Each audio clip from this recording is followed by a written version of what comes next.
dar keliamės iki Arbūzo sąsiaurio Arbūzo.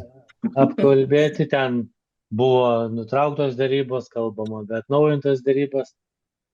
Kažkas kalba, kad yra gandai, kad darybos vyksta tam, kad galėtų dar daugiau karių atsivaryti ir ant žemės išlipti. Bet Prisimenat, mes kažkada su jumis kalbėjom, vilkai ir mūsų mėly žiūrovai, kad jeigu mes nežinom tiesos, tai visa kita yra pletkai. Taip. Tai tas arbūzas yra taip toli nuo mūsų. Nors beje, čia geras, nematėt, buvau įkėlęs, Delfi parašė, Jo. Meksikos įlankoje netoli arbūzo stovi karo laivai. Pažiūrėjau, žinok, specialiai 14 000 kilometrų. Netoliese, ten, nežinau, tai va čia, žinai, aišku, aš pasityčiau iš to, nes negaliu praeiti pro šalį.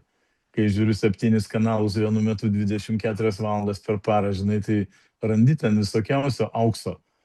Tai bet aš manau, kad mes tikrai nežinom, kas ten vyksta, mes nežinom, kaip vyksta tos dėrybos, mes nežinom, kokie ten dabar yra susitarimai, nes laivai taip plaukia, paskui vėl neplaukia.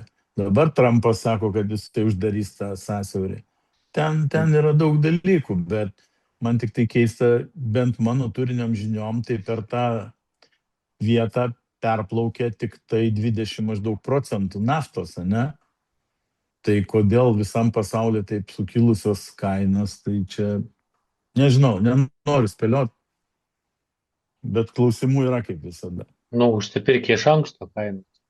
Šiaip pakritę, čia vėlgi, nuo kurios vietos žiūrėsi, kilo ar krito, nes nuo viršaus pakritus. Jo, tai nafta, tai ten tik tai dalis, dar trąšos, aliuminis, helis, kur jūstų gaminti. Ten taigi, iš tikrųjų, ten Kataras, atrodo tokia nedidelė šalis, bet jie tiek ten visko gamino, ne veltui, kaip minėjai, BVP prastas pas vengrus, Kataro BVP yra visą laiką pirmam trejetuke daugybę metų jau. Nes ten tikrai yra išvystyta labai stipriai ir žaliavų gamyba, ir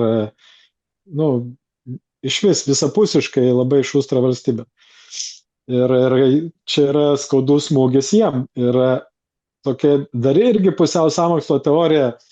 Žinot, kad ten Gaza tvarko, valymas vyksta ir kokie projektai ten yra padaryti amerikiečių visų, kad atsiras ten irgi uostai, hubai, visokie finansiniai ir IT technologijų. Tai pažiūrėkit, kad pritraukti kapitalą tenai reikia prigesinti visą tą Arbūzo ir Persijos įlankos gerovę. Visus Dubajus, Abu Dabius, Katarus, Bahreinus visus ir Kuveitus. Tai kas galėtų paneigti, kad ten yra viskas žlugdoma, kad naujai statomose naujosiuose centruose atsirastų investuotojai. Sakys, čia bus saugiausia, čia viskas arčiau Europą. Bet šiai dienai ten nemenka piniginė, tam tos pačios Amerikos yra. Tai nesvarbu, tai nurašys ant nuostolių. Ne, taip, aišku. Tai pažiūrėkit, tas pats Beirutas. Jo, Beirutas, ne, toksai, kur dabar bombina Izraelis tenai civilių kvartalų. Kažkada Beirutas buvo, kaip dabar yra Dubajus. Tai vadino jį artimųjų rytų Paryžiumi. Tai 70-ieji važiuodavo į Europą tenai baliavoti ir švęsti. Kitas dalykas yra, Libano prezidentas yra krikščionis, ne musulmonas. Ir kažkaip krikščionių community nieko visai, čia Izraelis bombina krikščionis ir viskas okei. Jūs man geriau dabar dėl arbūzo atsakykit, kaip yra, jeigu Trumpas skelbiasi, kad jau ten Iranas nušluotas ir visi tie pajėgumai ir raketų paleidimo sistemos sunaikintos ir laivynas ten neutralizuotas, paskandintas ir visa kita, o to arbūzo sąsiaurio kažkaip išlaisvinti negali. Ir kur problema? Kas trukdo tą padaryti? Nu, tai kaip tai kas? Arbūzas yra va, tai Iranas Tai aš įlinkęs, tą tai čia žinau, visur taip, Iranas, ne? taip. Nu, Bet nu, jeigu tai, viskas yra nubombinta, viskas nu, tai čia nušluota yra. PR'as, čia yra, kaip sakoma, propaganda. Nu, tai reikia pasakyti, mes kečiausi, mes laimėjom, mes čia davėm. Nu ką, Trumpo nežino dar iki šios dienos. Tai tų paleidimo sistemos suprasti reikia, kad Amerika gamina brangius ginklus, technologijos, ten paleidimai, skaitmenizacija, tenai reikia 30 brigadų, kad paleisti vieną raketą tenai suderinti. Pa šitos požemiuose yra ant paprastos iš kampuočių suvirinta ta paleidimo sistemyta, kuri išlenda, paleidžia ir vėl neria, net nespėja atskristi subombinti. Taip, jų daug sunaikinta, bet net pusės jų nėra sunaikinta.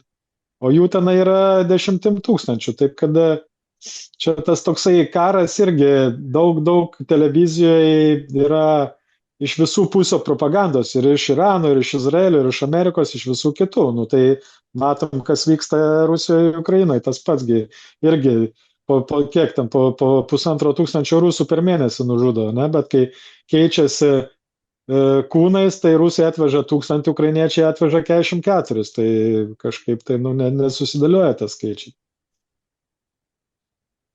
Jo, bet gerai, dabar amerikiečiai blokada yra, ar ne? Yra, gi nepraplaukia laivai. Yra vienas kažkoks. Kiniečių laivai plaukia pirmyn atgal savo spakainį. Nu, ar tikrai Nu plaukia taip, nu. pirmyn atgal?